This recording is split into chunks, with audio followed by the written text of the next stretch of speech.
नमस्कार छात्रों। प्रगतिवादी कविता को लेकर हमने पहले भाग में 7 उनकी विशेषताओं पर चर्चा की है। अभी हम दूसरे भाग में चर्चा करेंगे। संवेदना के पक्ष की चर्चा हम कर रहे हैं या भाव पक्ष की चर्चा कर रहे हैं। कला पक्ष को लेकर भी इस व्याख्यान में चर्चा होगी।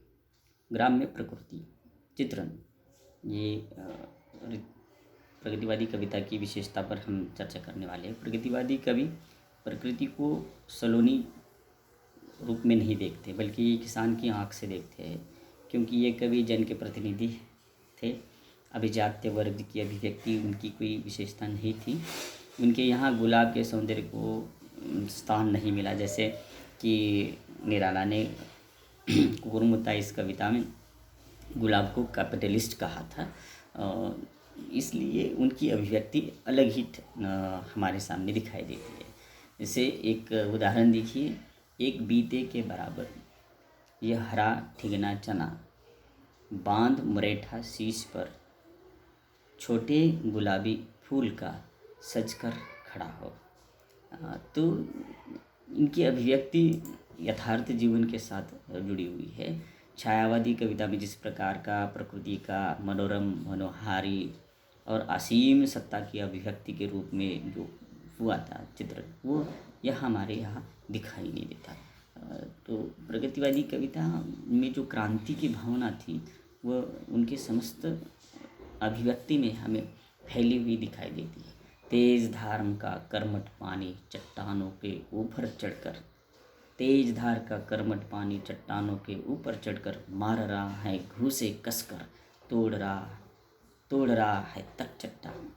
तो प्रकृति का चित्रण या प्रकृति को भी एक प्रेरक भाव के रूप में यहाँ हम उनको देखते हैं। अगली विशेषता है प्रेम वर्णन। प्रेम साहित्य के प्रत्येक युग का एक महत्वपूर्ण तत्व रहा है। प्रगतिवाद भी इससे अछूता नहीं है। यहाँ प्रेम साहचर्य एवं सहजीवन से उत्पन्न होता है और इसी प्रेम की एक साधारण और सहज अभिव्यक्ति के साथ प्रेम में किसी विशेष की मांग न करते हुए, लेकिन प्रेम के माध्यम से समाज को जोड़ने की और समाज में एकता स्थापित करने की बात, मिलकर वे दोनों प्राणी दे रहे खेत में पानी। इस प्रकार मुझे जगत जीवन का प्रेमी बना रहा है प्रेम तुम्हारा। ये त्रिलोचन की 2 पंक्तियाँ है, जिसमें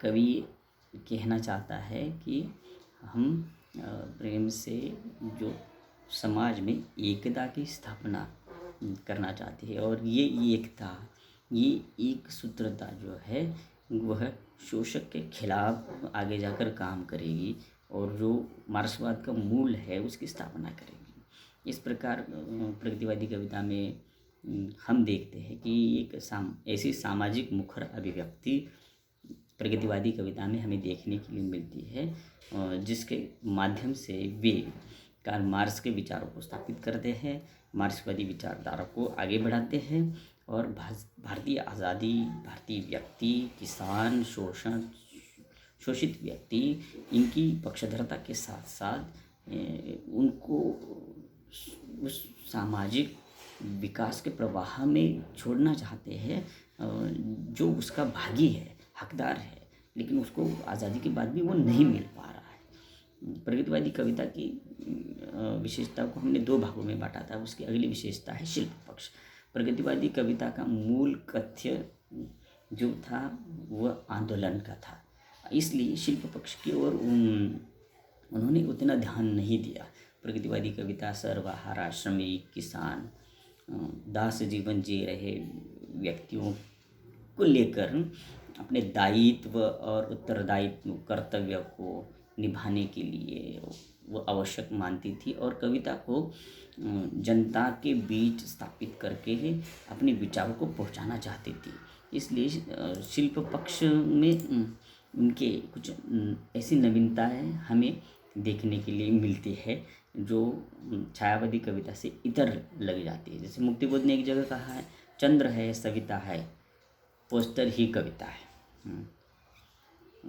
देखिए प्रगतिवादी कविता में काव्य रूपों का क्या महत्व था? प्रगतिवादी कविता में प्रबंधात्मक कविता का अभाव था, क्योंकि समाज के उन लोगों की अभिव्यक्ति थी जो बहुत ही निम्न थे, और इसीलिए वो छोटे छोटे ही विषय थे, और उनकी कविताओं में संघर्ष था, क्रांति की बात थी। इसलिए प्रबंध के लिए जिस अनुशासन की, दीर्घ अनुशासन की आवश्यकता होती है, वो यहाँ संभव नहीं बन पाई।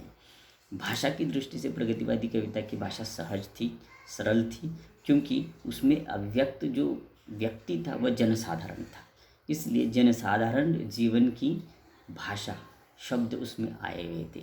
बल्कि इसके पूरे विपरीत छायावादी कविता में संस्कृत निष्ठ, कोमलकांत पदावली और सामासिक शब्द हमें दिखाई देती है।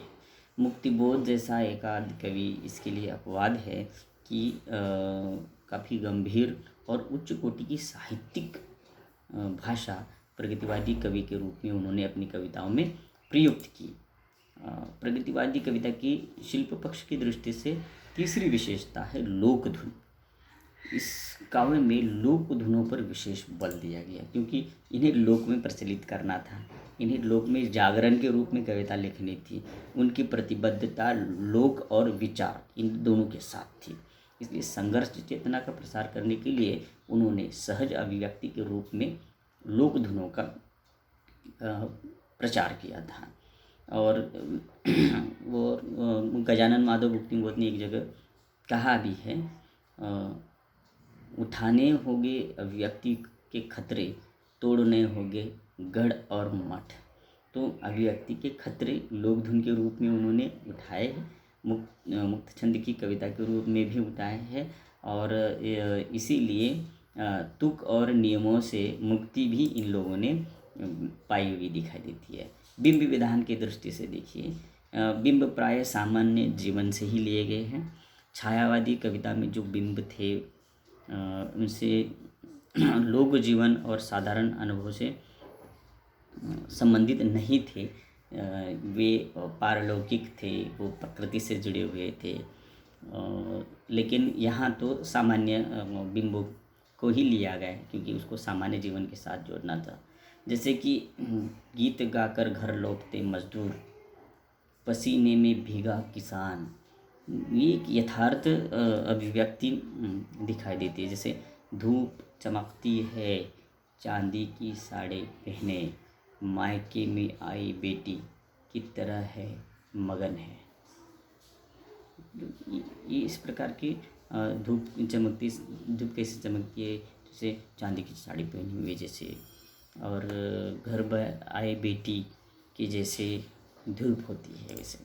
प्रगतिवादी कविता की बात की जाए तो प्रतीकों की दृष्टि से प्रतीकों के प्रति कोई विशेष मोह प्रगतिवादी कविता में हमें दिखाई नहीं देता, बल्कि उन्होंने प्रतीकों का प्रयोग संघर्ष चेतना के अभिव्यक्ति के लिए बखूबी किया हुआ हमें दिखाई देता है। तेज धार का कर्मठ पानी चट्टानों के ऊपर चढ़कर, ये पंक्तियाँ हमने पहले भी देखी है। मार रहा है घूंस से, कसकर तोड़ रहा है तट चट्टानी। तो ये धार, तेज धार कैसी है, ये तेज धार किसकी है? एकता है, एकता का प्रतीक है सामान्य व्यक्तियों का। चट्टान का प्रतीक कौन है? पूंजीपति व्यवस्था है, और उसको तोड़ने की बात की जा रही है। व्यंग शिल्प पक्ष की दृष्टि से इस कविता का, प्रगतिवादी कवियों में व्यंग एक प्रभावशाली उपादान था, और समाज में बद्ध मूल रूप से बैठी हुई जड़ताओं पर इन्होंने उसका आघात किया है। 10,000 10 लाख मरे पर झंडा ऊंचा रहे हमारा। इस प्रकार की एक तिलमिलाहट लाल झंडे को सलामत रखने की, क्रांति को सलामत रखने की बात प्रगतिवादी कविता में हमें दिखाई देती है।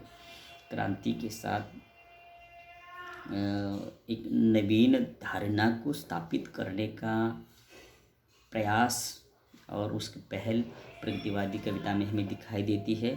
छायावादी कविता में जो एक रहस्य भाव था, एक व्यक्तिगत चेतना की अभिव्यक्ति थी, उसके प्रतिक्रिया के रूप में प्रगतिवादी कविता पूर्ण रूप से सामाजिक यथार्थ की अभिव्यक्ति, कटुताओं की व्यंजना और समाज का एक ऐसा सच हमारे सामने प्रस्तुत करती है कि जिसके प्रति हमें उत्तरदायित्व पूर्ण और जिम्मेदारी पूर्ण देखना आवश्यक था।